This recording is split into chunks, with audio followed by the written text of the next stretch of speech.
るマシュ。これはあなたと私たちによる未来を取り戻す物語だったでしょ。 Jeanne d'Arc is a patron saint of France, revered as a hero who rescued the nation from the English during the 100 Years' War. But what about the Jeanne d'Arc in Fate Grand Order? How well does she compare to her historical counterpart, and what grade would I give her portrayal? Let's find out. Jeanne d'Arc is a ruler-class servant, the very first one to exist in the Fate franchise. Because of that, Jeanne laid the groundwork for what a ruler-class servant is about, at least until we got the rulers who were really into either punching or suplexing people. Anyway, contrary to what you might expect, ruler-class servants tend to act more as mediators, arbiters, and overseers rather than leaders, though we do have a few rulers who are also, well, rulers. This is digging into characterization a bit, but Jeanne does manage to play mediator and remain neutral in battles between two opposing factions fairly well, at least until innocents get involved. But since the story of Fate Grand Order basically revolves around world-ending crises, Jeanne has never not been an ally to Chaldea. Regarding her character design, Jeanne wears a mix of cloth and white plate armor. In her first Ascension form, this also includes a long cloak with a white cross upon it. The real Jeanne did wear a suit of white armor, and the appearance of the armor on the character design is in line with depictions of Jeanne and late medieval armor in general. As for why the armor doesn't cover Jeanne's whole body, or as to why some places are armored and some are not, I am sure there were artistic reasons for that.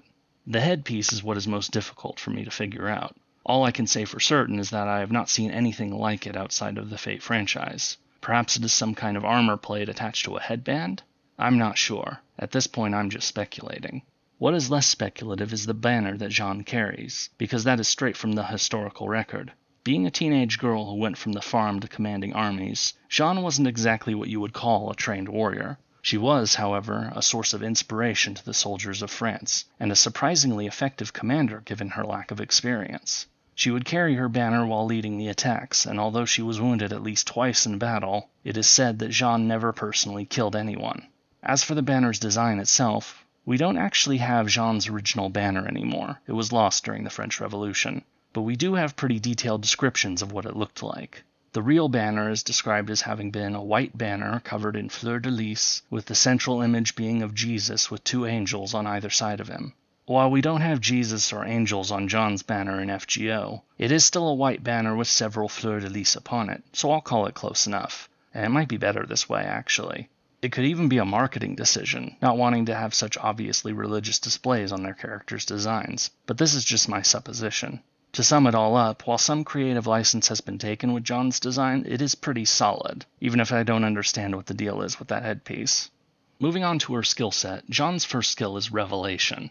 Central to the story of Jeanne d'Arc is that she claimed that angels spoke to her, urging her to go on her mission to rescue France from the English and restore Charles VII to his rightful throne. It is also said that she would receive visions of the future, such as the one of her being wounded during the siege of Orleans, which ended up happening. In other words, Jeanne having the skill Revelation, or of having visions of events in the present or future, is perfectly in line with her historical legend. As for why this skill grants critical stars, my theory is that being able to see future events might allow Jeanne to gain a decisive advantage, like critical hits. Next up is her second skill, True Name Revelation, which becomes Restoration of the Radiant Holy Light after an upgrade. The original skill, True Name Revelation, can be explained as an expansion of her previous skill. Being able to see into the future and acquire the identities of others doesn't seem too unreasonable. If she can see a future of herself getting shot by a crossbow, surely she could learn someone's name. The upgraded skill name, Restoration of the Radiant Holy Light, is, to me, a bit more symbolic when compared to her previous skill. Jeanne's role as a rallying symbol for France did much to revive the nation's spirits. She also enforced her devout beliefs upon the army that she commanded, arranging for regular Catholic Mass and chasing away the prostitutes that so often followed marching armies. So, in a way, you could say that Jeanne's taking command of the French army was a restoration of the Radiant Holy Light, because it both restored France's morale and took the army in a more religious, or holy, direction.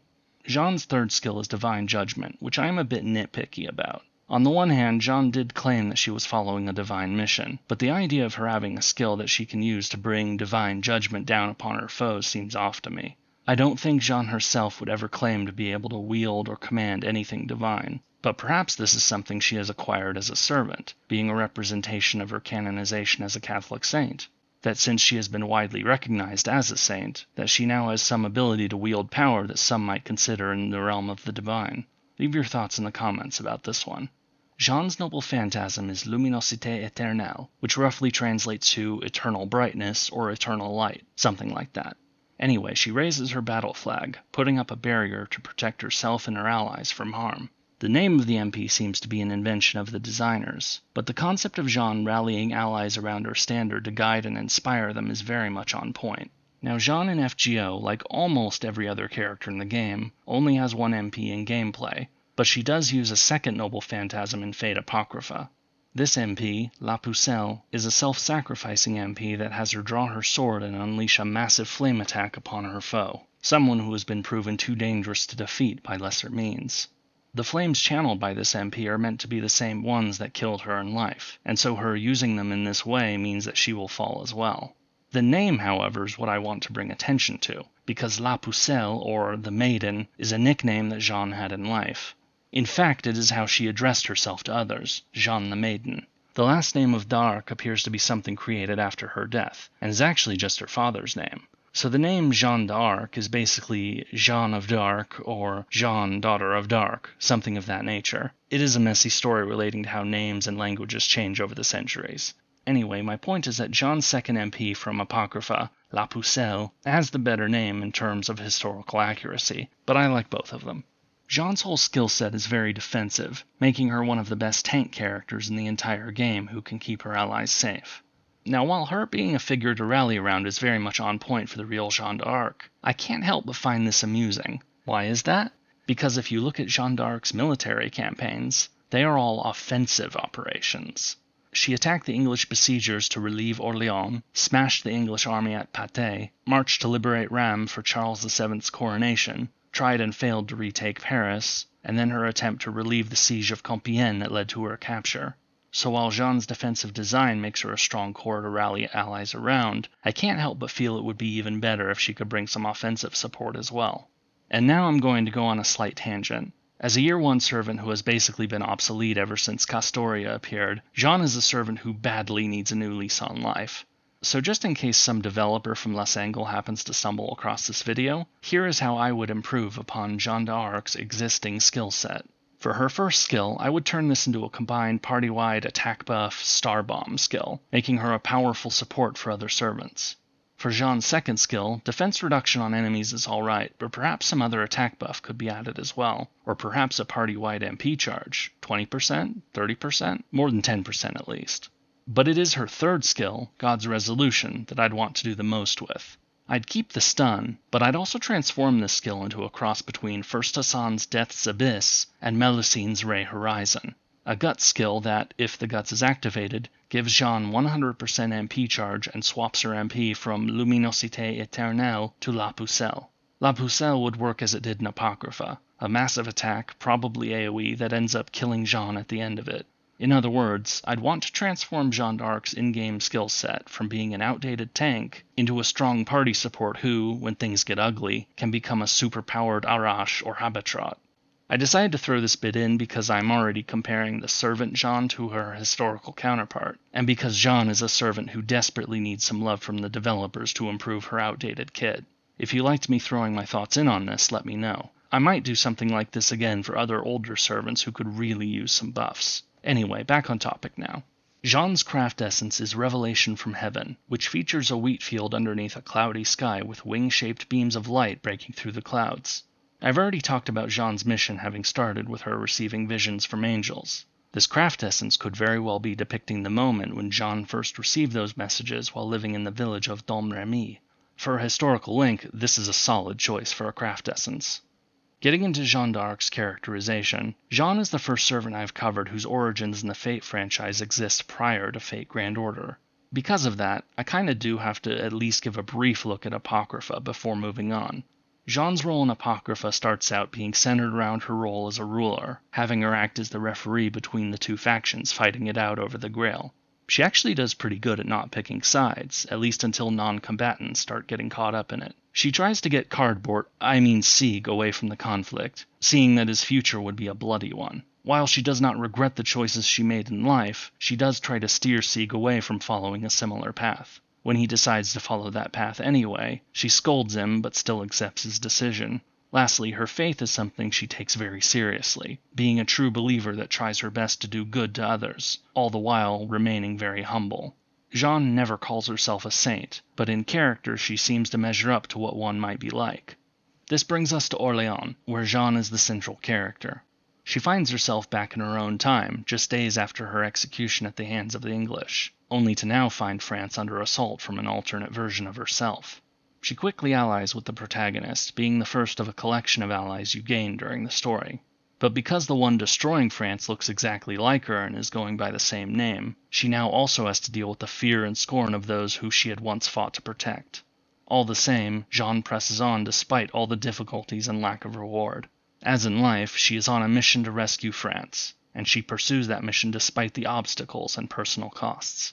As for her foe in Orléans, Jeanne is widely praised as being a saint both in life and in FGO, someone who fights to save lives and her country from destruction. Her capture by the Burgundians, who handed her over to the English, and the French monarchy not doing anything to get Jeanne out of captivity does present an interesting question.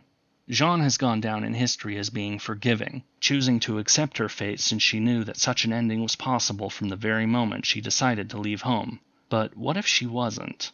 What if, in her final moments, rather than forgiving her enemies, she cursed them, that she was enraged by the injustice of her fate, furious at the king she had literally put on the throne deciding to abandon her? What would that Jeanne, a fallen saint filled with a desire for revenge against those who wronged her, look like? Well, we of course already know, since that Jeanne is one of the most popular characters in all of FGO. Moving on, Jeanne also plays a notable role in the Solomon Singularity, rallying the servants from the 7 prior singularities to assist Chaldea against the 72 demon gods. In many ways, it is Jeanne doing what she did in life, leading the charge and inspiring allies to join her in battle. But beyond that, there is also Jeanne's interludes, a trilogy of stories where Jeanne's resolve is tested to see whether or not she has any selfish desires. Our resident crazy demon Mephistopheles acts as the proctor for these tests, whose efforts get frustrated the first 2 times. It is only on the 3rd try, when other people Jeanne cares about get involved and end up at risk, that a thought that could be considered selfish enters her mind. Now, the selfish thought is as basic as it gets, a desire to be rescued and survive rather than let herself become a martyr. But because the saint has this one blemish, it allows for the tiniest possibility that a different, more selfish version of Jeanne could possibly exist. In other words, this is the origin story of how, after the events of Orléans, Jeanne Alter went from a wish by the maddened Gilles de Rais into a summonable Avenger-class servant. It is actually a quite interesting series of interludes, delving into Jeanne's psychology of how committed she is to the causes she pursues, even if that means giving up on other possibilities that might be preferred, such as having a family or seeking retribution upon those who sentenced her to death. And now for the verdict. How well does Fate Grand Order and the wider Fate franchise portray Jeanne d'Arc? Well, it's pretty solid all around with only a few small nitpicks, most of which don't even feel worth bringing up. Her character design and skill set does take some creative license, but what is there can be traced back to the real Jeanne. The same goes for her noble phantasms, craft essence, and characterization. Really, the only thing that bugs me is her lack of any offensive buffs for allies, since that would be great both from a gameplay perspective as well as for historical accuracy. So for a final grade, I'm going to give Jeanne d'Arc, the Maid of Orléans, an A-. If Jeanne ends up getting something like those skill buffs I proposed that allow her to become a decent offensive support character as well, then I'd bump this grade up to a solid A. I knew going into this video that I'd probably give Jeanne a good grade, but the more I dug into her design, the more surprised I was by spotting the little details the developers added.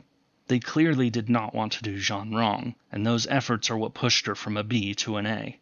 So congrats, Jeanne, you are the first servant I've given an A to. Well, technically Jeanne might not be the first, but I didn't give any grades for the servants in my first 3 videos. Perhaps I should go back and redo them in this format someday.